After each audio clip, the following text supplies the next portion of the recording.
सो dear students, last class में हमने objective clauses तक किया था सवाल। थोड़ा सा मैं आपको रिपीट करना चाहूंगा कि इस वक्त हम एक बहुत ही अहम सवाल आईटीबी का पढ़ रहे हैं and the question is memorandum of association. Memorandum of association किसी भी कंपनी का आइन होता है। मेमोरेंडम ऑफ एसोसिएशन किसी भी कंपनी का आइन होता है, यानी कि इसकी इतनी इंपॉर्टेंस होती है कि उसको उस कंपनी का आइन और कानून समझा जाता है। सही। अच्छा, अब इसके अंदर जो चीज, a company just work like a robot, a company is working as a robot and artificial person, or he works whatever is being written in memorandum of association, and outside the memorandum of association he does not perform any kind of work, right? तो memorandum of association क्या होता है? एक ऐसा कानून कि जो उसमें लिखा हुआ है वो कंपनी करेगी, जो उसमें नहीं लिखा हुआ कंपनी ऐसा कोई काम अंजाम नहीं देगी जो इस मेमोरेंडम ऑफ एसोसिएशन के अंदर लिखा हुआ नहीं है। ठीक है ना? इसके अंदर क्लॉज होते हैं 5। पहला क्लॉज होता है नाम। इसके बारे में मैंने कुछ बातें आपको बताई। एक बात मैंने आपको ये बताई थी कि जो नाम एक कंपनी का होता है वही नाम कोई और कंपनी नहीं रख सकती। तो इसके अंदर एक लिमिटेशन होती है, इसके अंदर पाबंदी होती है कि जो नाम एक कंपनी ने रखा हुआ है अब वही नाम कोई दूसरी कंपनी नहीं रख सकती। ठीक है जी। इसके नाम के अंदर लिमिटेड का अलग होना जरूरी है। इससे ये पता चलता है कि लायबिलिटी लिमिटेड है। इसके अलावा गवर्नमेंट, स्टेट, कायदे आजम, अल्लामा इकबाल, नेशनल हीरो, बहरिया, बहरिया, आर्म फोर्सेस, इस तरह के नाम भी कोई प्राइवेट कंपनी नहीं रख सकती, जबकि सरकारी कंपनी कोई भी नाम रख सकती है, उसके लिए कोई पाबंदी नहीं है।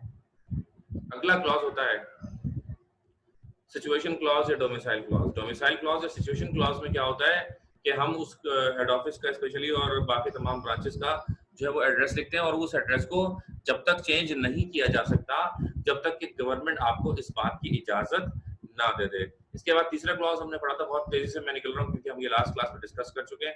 थोड़ा सा उन बच्चों के लिए स्पेशली जो एक दो नजर आए जो शायद लास्ट क्लास में नहीं थे, ठीक है ना, इसलिए सो ऑब्जेक्टिव क्लॉज क्या है? Objective is basically the most important clause. सबसे इंपॉर्टेंट क्लॉज इसलिए होता है कि बेसिकली कंपनी ने क्या काम करना है, क्या वो फंक्शन होते हैं, क्या वो परफॉर्म करेगा, तो वो तमाम चीजें इस फंक्शन के अंदर लिखी हुई होती हैं ऑब्जेक्टिव क्लॉज के अंदर। Now the D is liability clause.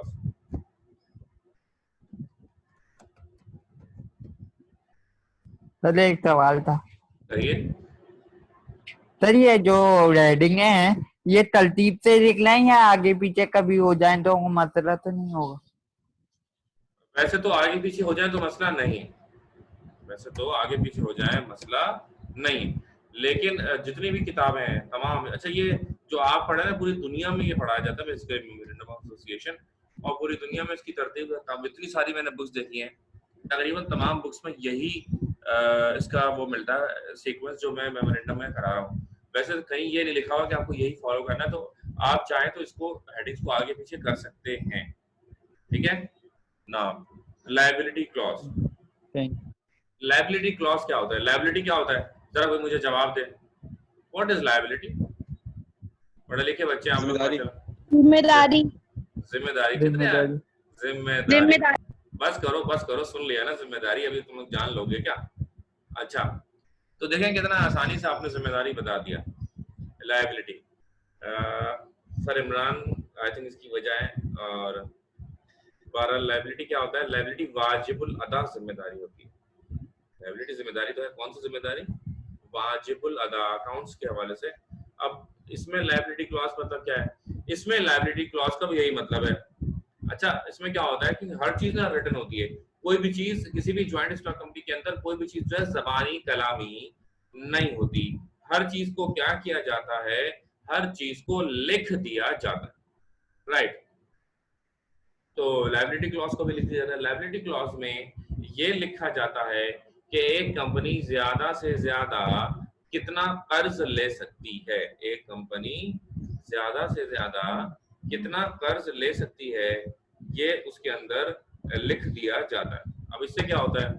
इससे ये होता है कि कोई कल को कोई खराब डायरेक्टर आ जाए और वो उस कंपनी को बर्बाद करना चाहे, और वो सोचे कि यार ज्यादा कर्ज ले लेते हैं इस कंपनी के नाम पर और कल को हम निकल जाएंगे यहाँ से। अच्छा, होता है क्या? मिसाल के तौर पर एक कंपनी के अंदर डायरेक्टर मैं हूँ, ठीक है ना? अब मैं डायरेक्टर हूँ उस कंपनी के अंदर। अब हुआ क्या, मेरे दौर में जब मैं डायरेक्टर था तो कई अरब रुपए का कर्ज ले लिया गया। अच्छा, कई अरब रुपए का कर्ज लेने के बाद मैंने क्या किया, कई अरब रुपए का कर्ज लेने के बाद मैंने ये किया कि मैंने उस कंपनी के डायरेक्टरशिप से जो है मैंने रिटायरमेंट ले ली या मैंने रिजाइन कर दिया। अब जब मैं रिजाइन कर दूंगा तो कोई मेरे पीछे नहीं आ सकता, ठीक है।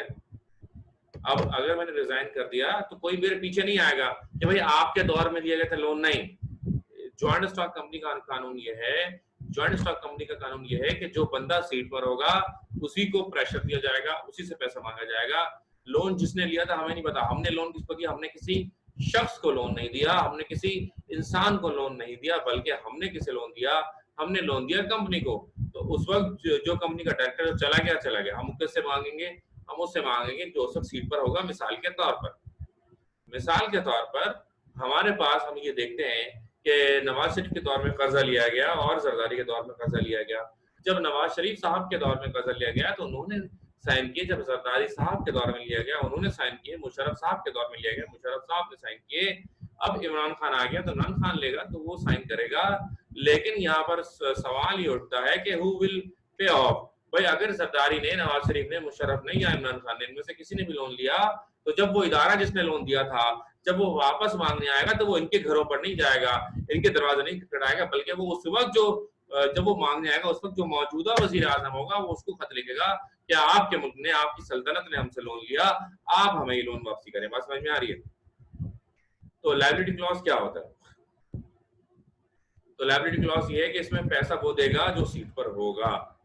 इसलिए ये बाकायदा आइन का, कानून का मेमोरेंडम के जरिए हिस्सा बना दिया जाता है कि कोई भी कंपनी कितना ज्यादा से ज्यादा लोन ले सकती है, ताकि अगर कोई गलत डायरेक्टर, बेईमान डायरेक्टर, 2 नंबर डायरेक्टर अगर आ जाए तो किसी भी सिचुएशन में ऐसे हालात पैदा ना हो कि वो कंपनी के डूबने का खतरा हो। तो बहुत ही फुल प्रूफ जो है बेसिकली कंपनीज बनाई जाती है, ठीक है ना। तो हम शुरू करते हैं, हम लिखना शुरू करते हैं जी, लिखना शुरू करें। लायबिलिटी क्लॉज की आपने हेडिंग डाल दी होगी।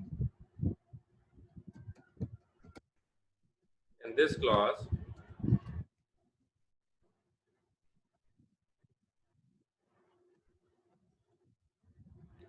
all aspects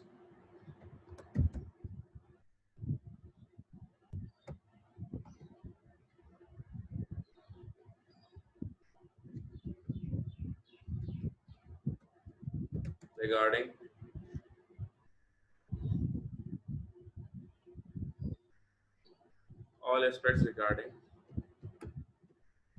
liability structure. In this clause, all aspects regarding liability structure are written.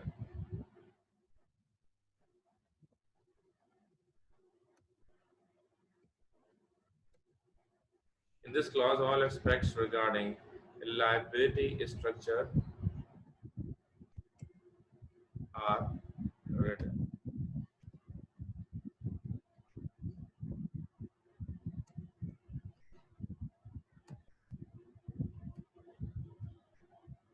This clause is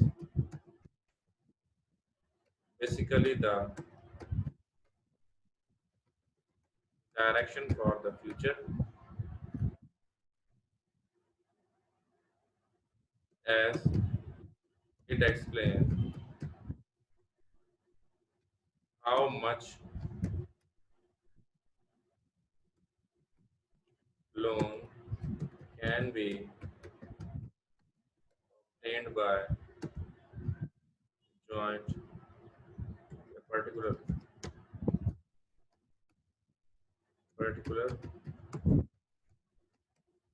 stock company.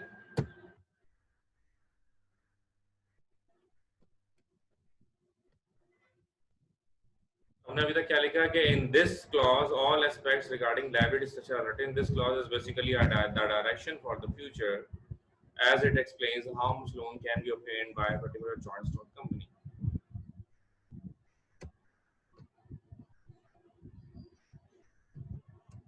How many sources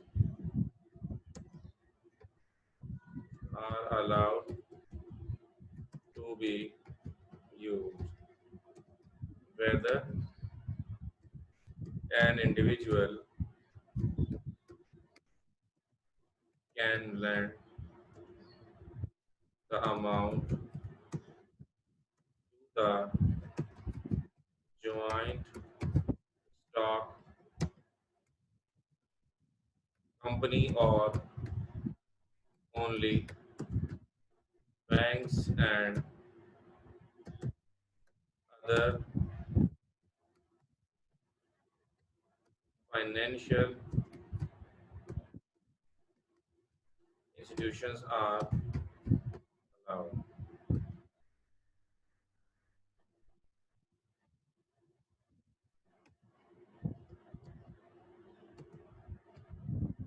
Maximum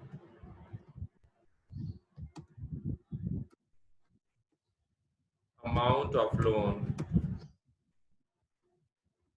that can be obtained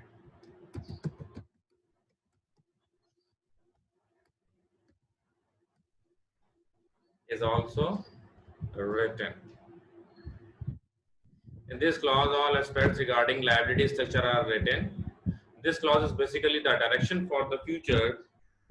This clause is basically the direction for the future, as it explains how much loan can be obtained by a particular joint stock company, how many sources are allowed to be used, whether an individual can lend the amount to the joint stock company or only banks and other financial institutions are allowed. Maximum amount of loan can be obtained is also written. देखें, बहुत ही हमने जो बहुत ही आसान अल्फाजों में जो है वो लिखने की कोशिश की है और मैं बड़ा पुरुमीद हूँ कि आप ये समझ में आ गई होगी बात आपके। अब मैं आपको पॉइंट वाइज बताता हूँ कि हमने इसमें क्या लिखा है। ये पहली बात लिखी कि भाई ये direction for the future, maximum amount क्या कंपनी लोन ले सकती है ये इसमें लिखा होता है। कहाँ से लोन ले सकती है कि मैं हूँ वहाँ पे कोई इंडिविजुअल बंदा अगर किसी कंपनी को लोन देना चाहे तो क्या पॉसिबल है, ये लिखा होता है। अच्छा, अगर नहीं दे सकता तो कौन दे सकता है? क्या बैंक दे सकते हैं, सरकारी बैंक दे सकते हैं, प्राइवेट बैंक दे सकते हैं, कौन से मालियाती दीगर इदारे दे सकते हैं, कौन सी इन्वेस्टमेंट कंपनीज दे सकती हैं, ये तमाम की तमाम बातें, कौन से डायरेक्टर वगैरह एंड सो ऑन, हर बात इसके अंदर लिखी होती है। और जो भी लायबिलिटी के लिए जो भी उधार कल को लेना पड़ता है, क्योंकि हर कंपनी तकरीबन उधार लेती है, हर कंपनी तकरीबन उधार लेती है, तो अब जो कंपनी भी उधार लेगी उसको इस मेमोरेंडम में जो कुछ लायबिलिटी के बारे में लिखा हुआ होगा उसकी पासदारी करनी होगी, इसके बगैर गुजारा नहीं होगा। सही? क्या आप लोगों ने लिख लिया? अगर आपने लिख लिया तो इंशाल्लाह हम अपनी बात को आगे बढ़ाते हैं। ठीक है, ई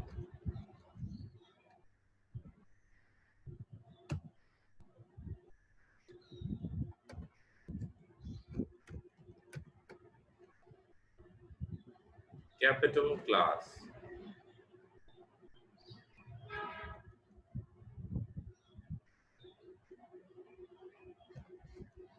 Next and the last clause is capital clause. तो कैपिटल क्लॉज क्या है?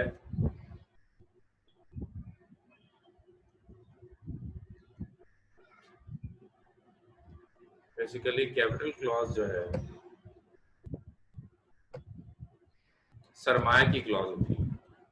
Capital clause is what? कि सरमाया कितना आप इसमें शामिल करेंगे, ठीक है जी, और कितना सरमाया इसके अंदर शामिल है और कौन कौन जो है इसके अंदर इन्वॉल्व होगा, राइट। तो ये सारी बातें इसके अंदर आ जाती हैं।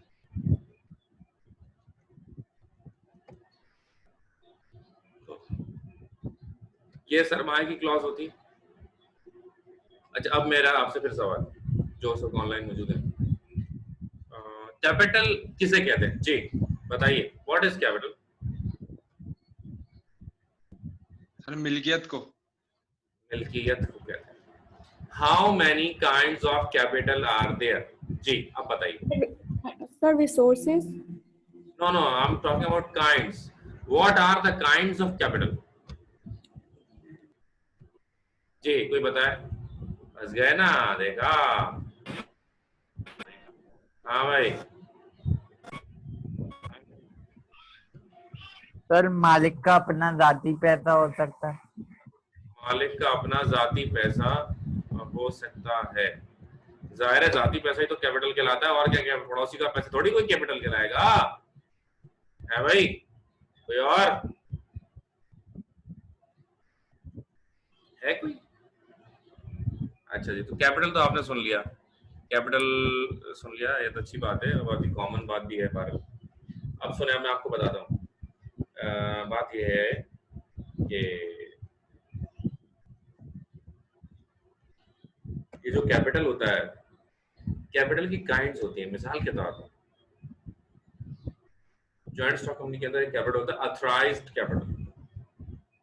अब ये अथराइज्ड कैपिटल क्या होता है?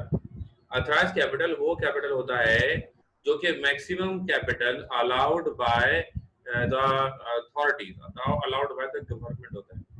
ठीक है जी, एक खास अमाउंट होता है कैपिटल का जो हमें गवर्नमेंट अलाउ करती है कि this level of capital you can use and this level of capital you can consume. This level of capital you can arrange by issuing shares and debentures to the general public. So this is what the authorized capital. ठीक है ना? Authorized capital आपने सुन लिया कि joint stock company को जितना maximum level of capital allow होता है उसे कहा जाता है authorized capital. अब हम बात करते हैं पेड अप कैपिटल।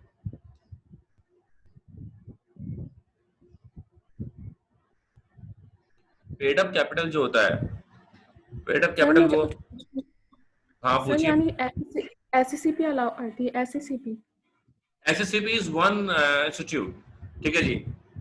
एसएससीपी से भारत परमिशन लेनी होती है, but there are many other organisations, registrar, relevant registrar, and there are many other organisations that are bound, such as stock exchange है, ठीक है, और दीगर कमेटीज होती है। टोटल एग्जैक्टली नाम तो मैं सारे को नहीं बता सकता, लेकिन मैं इतना बता सकता हूँ कि तकरीबन 24 इदारे हमारे पास लिखे हुए हैं जहां से परमिशन आपको दीगर लेनी पड़ती है, तब जाकर आप ये सिलसिला शुरू कर सकते हैं। ठीक है जी। अच्छा, तो अथराइज्ड कैपिटल आपने सुन लिया।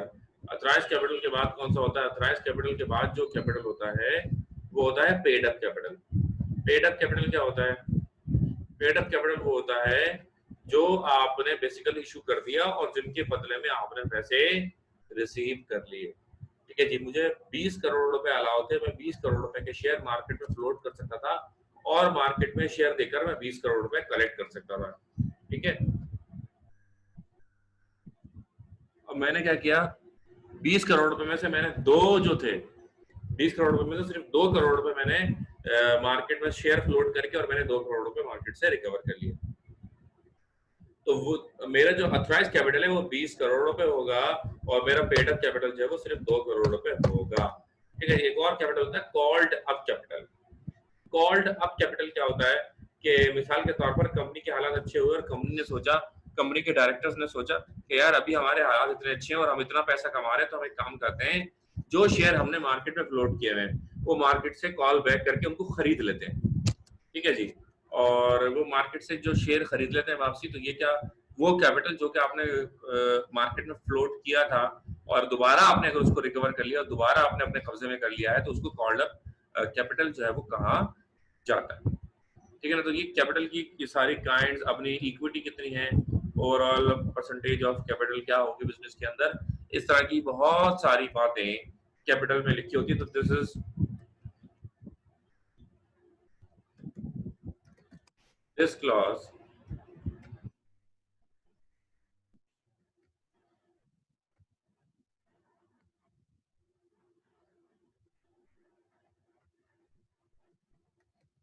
explains the details. This clause explains the details of capital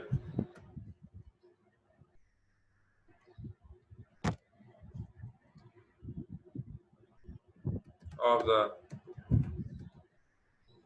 details of capital of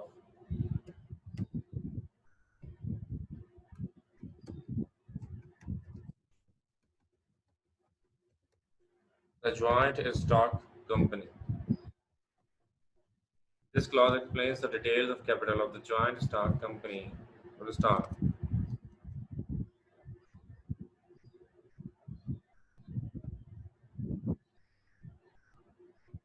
The detail may include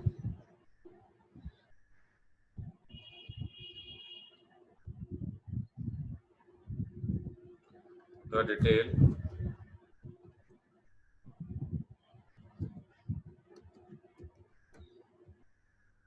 may include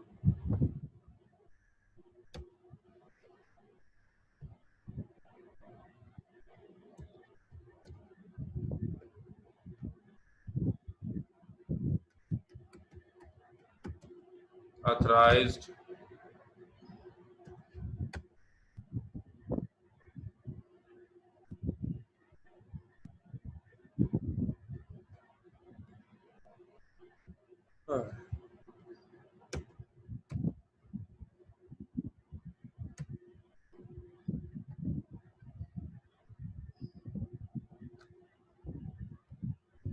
authorized capital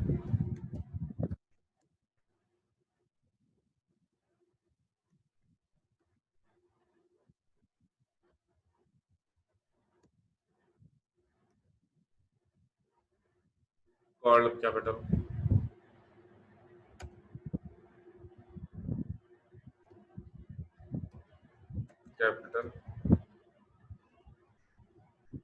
acquired through preferred shares, capital acquired through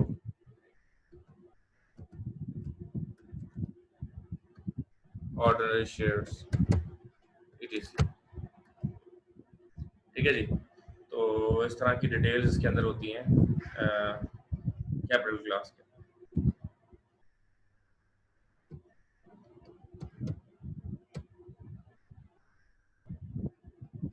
In this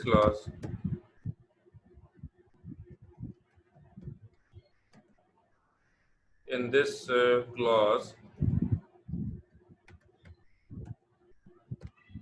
financial picture of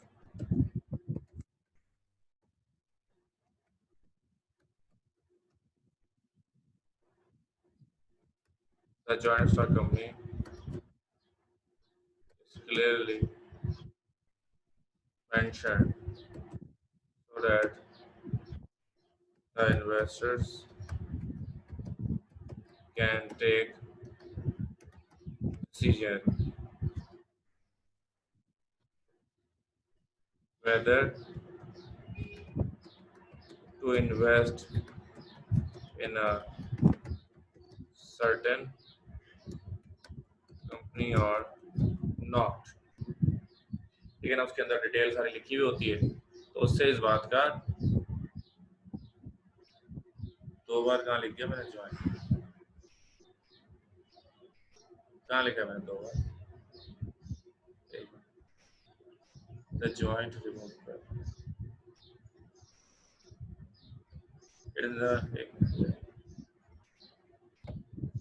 in this clause the financial picture of the joint stock company is clearly mentioned so that the investors can take decision whether to invest in a certain company or not। Okay, ये दो बार लिखा गया है joint stock. Okay, हो गया, सही है भाई। तो यहाँ पर ये जो सवाल है हमारा, यहाँ पर ये वाला सवाल हो गया हमारा बेटा कंप्लीट हो गया। अब बारी आपकी, द टाइम इज योर्स। इस सवाल को याद करें, बहुत ही बेहतरीन सवाल है, बड़ी आसानी से इंशाल्लाह आपको याद भी हो जाएगा। इस सवाल को याद करके और आप लोग लिखकर मुझे भेजिए ताकि मैं चेक करके आपको रिटर्न में मार्क्स भी दूं कि भाई आपने कितना मतलब सही लिखा नहीं लिखा, क्या गलती है क्या नहीं है, ठीक है ना। बहुत ही बेहतरीन हमने सवाल को लिखा है, लेकिन हमारी मेहनत किसी काम की नहीं होती अगर आपने इस सवाल को याद नहीं किया। तो शायद आप भी बहुत मेहनत कर रहे हैं, ऐसे हालात हैं, उसके बावजूद माशाल्लाह आप पढ़ भी रहे हैं, स्टडी कर रहे हैं, तो ये बहुत अच्छी बात है। लेकिन मज़ा जब है जब आप इन चीज़ों को कैच करा सकें और तवज्जो से पढ़ें तो बहुत ज़्यादा मुझे भी मज़ा आएगा और मैं समझता हूँ आपको भी इसमें ही मज़ा ज़्यादा आएगा। तो प्लीज़ इसको याद करें और मुझे टेस्ट दें, मुझे व्हाट्सएप करें।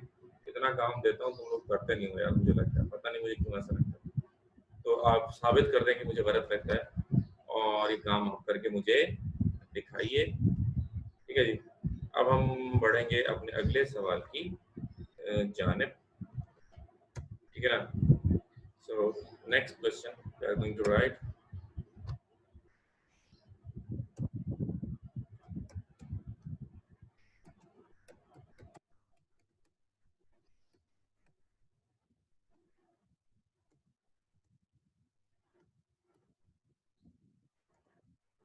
What do you know about article of association?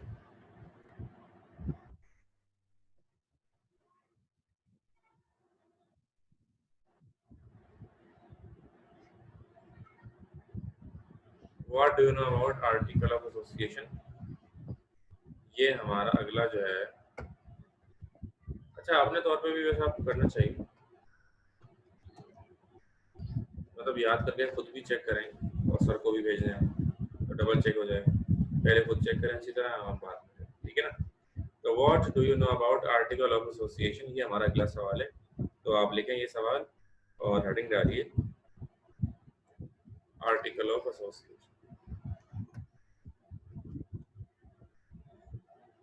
अच्छा ये भी बड़ा अहम डॉक्यूमेंट होता है, लेकिन जितना अहम मेमोरेंडम ऑफ एसोसिएशन होता है, जितना अहम मेमोरेंडम ऑफ एसोसिएशन होता है, उतना अहम कोई डॉक्यूमेंट नहीं होता। ये भी इम्पोर्टेंट है, मैं मानता हूँ इस बात को, but this is not as much important as memorandum of association. एक तो ये बात है। दूसरी बात, मेमोरेंडम इंटरनल स्टाफ के लिए भी और एक्सटर्नल स्टाफ के लिए। आर्टिकल इंटरनल स्टाफ के लिए होता है, अंदरूनी मामलात के लिए बेसिकली आर्टिकल ऑफ एसोसिएशन बनाया जाता है। ठीक है, तो what do you know about article of association, heading आपने डाली आर्टिकल ऑफ एसोसिएशन। जब भी कोई इस तरह की हेडिंग होती है वो सेंटर में डाली जाती है, ठीक है ना? थोड़ा सा बड़ी होनी चाहिए, 1 2 3 4 5, सिर्फ एसोसिएशन बड़ा हो गया क्या है? चले आप तो तीनों एक साथ बड़ा लिखेंगे ना, तो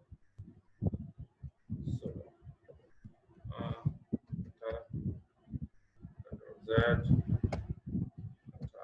चले बदला होगा। अब सुने आर्टिकल ऑफ एसोसिएशन क्या होता है। थोड़ी सी बेसिक बात बताऊंगा ताकि अगली क्लास में आपसे पूछ सकूं कि ये क्या होता है, फिर उसके बाद हम अपनी बात को भी खत्म करेंगे।